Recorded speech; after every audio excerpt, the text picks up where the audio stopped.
नमस्कार दोस्तों। आज के डिजिटल युग का दुष्प्रभाव हमारे शरीर, रीढ़ की हड्डी के साथ साथ हमारी आँखों पर भी पड़ रहा है। योगासन हमारे अंगों की कार्यप्रणाली को बेहतर बनाने में कारगर सिद्ध होते हैं। योगासन में कुछ व्यायाम हमारी आँखों के लिए लाभकारी होते हैं तथा दृष्टि दोष जैसे समस्याओं में लाभकर सिद्ध होते हैं।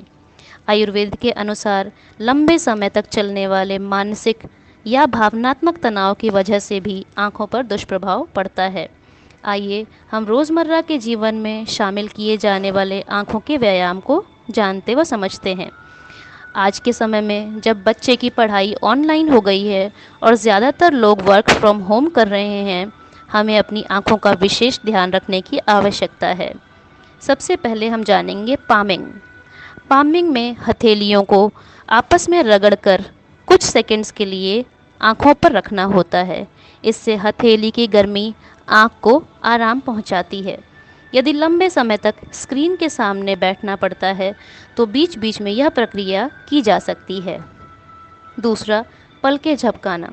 गैजेट्स के इस्तेमाल करते वक्त हमारे पलकों के झपकने की दर कम हो जाती है। पलकों के व्यायाम के लिए और आँखों को ठंडा रखने के लिए कम से कम 10 बार पलकों को जल्दी जल्दी झपकाएं, फिर 20 सेकंड आँखों को बंद रखें। यह प्रक्रिया कम से कम 5 बार दोहराएं। तीसरा, आँखों का रोटेशन या आँखों का मूवमेंट। यह 3 तरह से किया जाता है। पहला, साइड टू साइड या दाहिने बाएं देखना। दाहिने बाएं इस तरह से लगातार तकरीबन 10 बार प्रक्रिया को दोहराएं।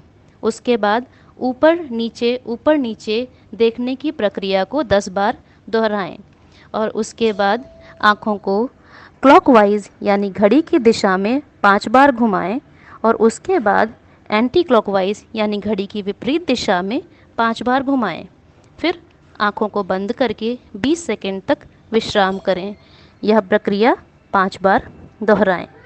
अगला, नासिका के अग्रभाग को देखना या नाक के अग्रभाग को देखना। यह एक्सरसाइज अंगूठे को सामने लाकर की जाती है। अंगूठे को अपने आँख की सीध में दूर रखकर धीरे धीरे नाक की ओर लाते हैं और नाक के अग्रभाग तक पहुँच के 5 से 10 सेकंड तक उसे देखते हैं, फिर विश्राम करते हैं। यह प्रक्रिया भी 5 बार दोहराई जाती है। गैजेट्स के प्रयोग के वक्त 20-20-20 रूल फॉलो करें। यह क्या है? अर्थात हर 20 मिनट बाद 20 सेकंड का विश्राम लें और अपने से 20 फीट की दूरी पर देखें। अमेरिकन एकेडमी ऑफ ऑफ्थेल्मोलॉजी द्वारा प्रकाशित रिपोर्ट के अनुसार दुनिया की लगभग 50% आबादी 2050 तक दृष्टि दोष से पीड़ित होने की संभावना है।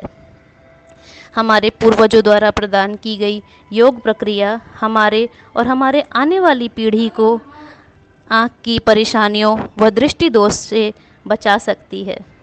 धन्यवाद।